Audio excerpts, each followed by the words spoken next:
Hi YouTube! I am going to be doing a video about the 15 things you might not know about me. So, here we go. I've got them all down a bit of paper. So if I'm looking down, that's fine. Number 1. I absolutely love being creative. I love organising, I love drawing, I love painting, I love anything that I can sort of get involved in. It's something that I find quite therapeutic and yeah, really enjoy. Number 2. I'm a qualified hairdresser. I'm actually in my salon right now. I done 3 years of hairdressing in a salon, getting my apprenticeship, and then I've done about 6 years mobile. So I go around to people's houses, or they come to me, and yeah, I really enjoy. That's another way I'd like to be creative. I enjoy spending time with people, getting to know them, as well as just catching up with friends and doing their hair. Number 3. I also have a degree in early years leadership.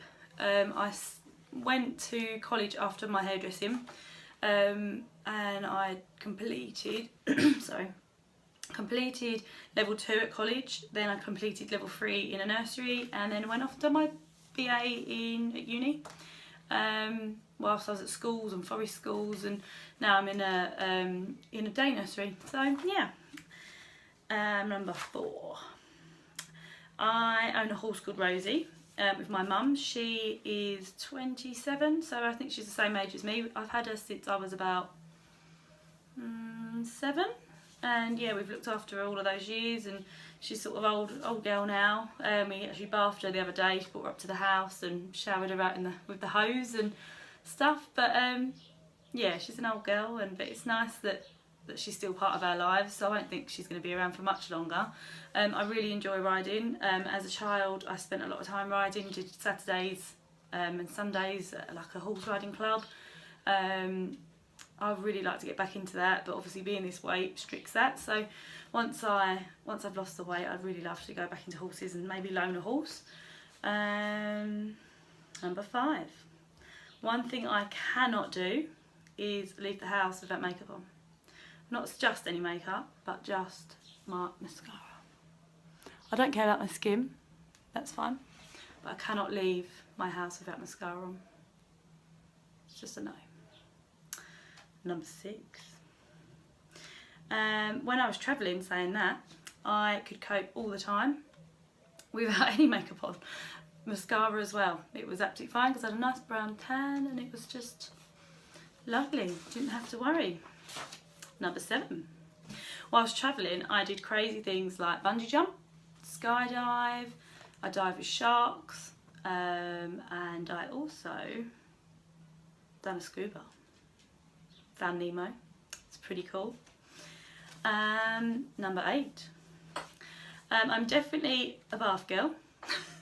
Definitely not a shower girl. I completely found that out when I was in Australia and Bali. I just could not cope with having no bath. Like, I find it quite mentally relaxing, and I really enjoy my bath time. I have little candles, not all the time obviously, I'm normal, but it's nice when I want to chill out. I can really enjoy that time. Number 9.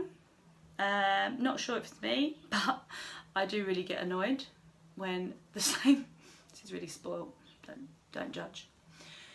I can't use this different branded shampoo and conditioner. Like, it just bothers me. Being a hairdresser as well, I just like to have the same brand and then a shampoo and then a conditioner, not different brands. Doesn't work. Whilst being quite spoiled, this is number 10.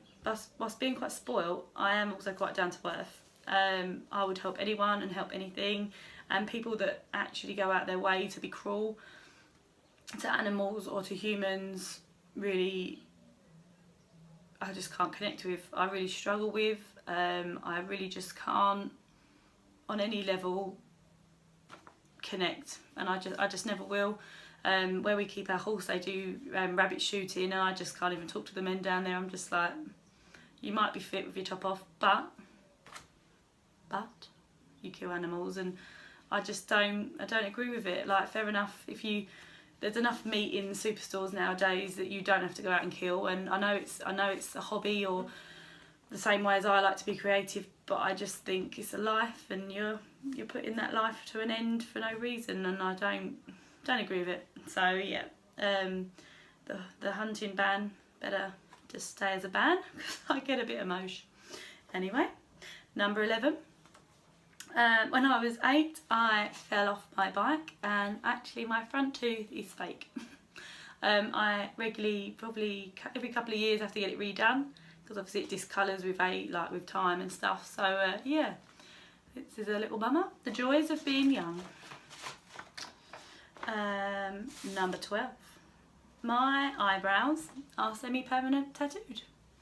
As you can probably tell, there's like little hair strokes, and I absolutely love them. Every day I don't have to worry about penciling them in or making sure that they've got perfect eyebrows, because they're already there. Anybody in Kent that wants their eyebrows done, I know the girl, just message me. Number 13. One of the things I would love to achieve in my life is to own certain animals. I would love to own a donkey, some cows, some chickens, some goats. I would just love to have my own little bit of land next to my house, and just have a little small holding where I can just put back into nature and love it. I love animals, so I'm very, very keen to be outside, and yeah, I'd love that. Number 14.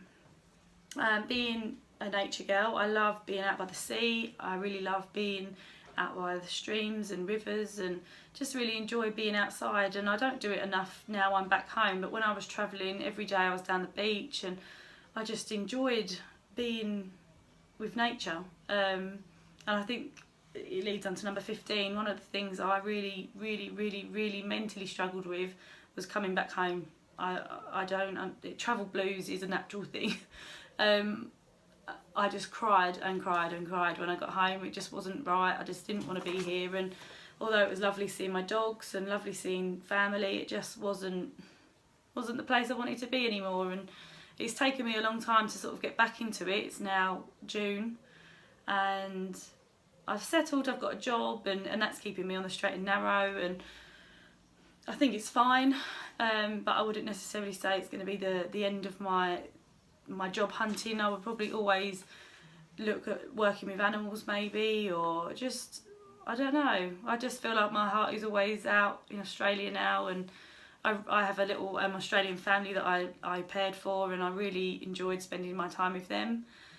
So I'll always go back and visit them. I'm not sure when I'll go now that I'm having the surgery, but yeah, I would love to go out and see them again, maybe over Christmas, so it's their summer.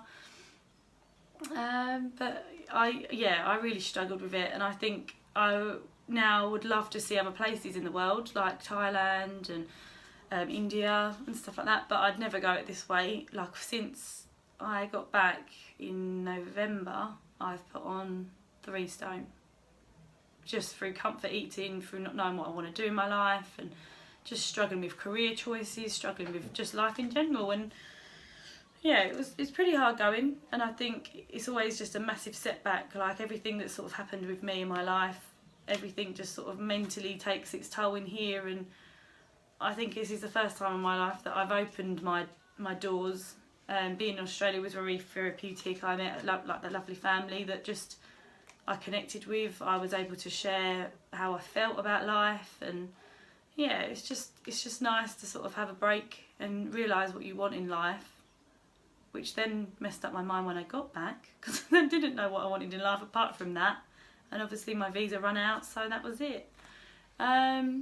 But you never know what happens around the corner, and I just think you have to take one day at a time and do the right thing. And I know that this weight holds me back in so many things in my life, like my jobs, my career choices, my love life, everything. It holds me back in so many ways, and I'm just not prepared to live like it anymore. So yeah, I'm really excited, but I am so nervous. I just feel like crying all the time. But I also feel really relieved that I'm doing something like this. Pre-op diet's really worked well, and I've lost 7 pounds now, and the milk diet is hard. Honestly, it's hard. I just want to eat now, but I thought, right, do you know what, no, I'm going to do some lists, I'm going to do my another video, and I'm going to get back on track. And mentally I feel a lot better than I did 20 minutes ago.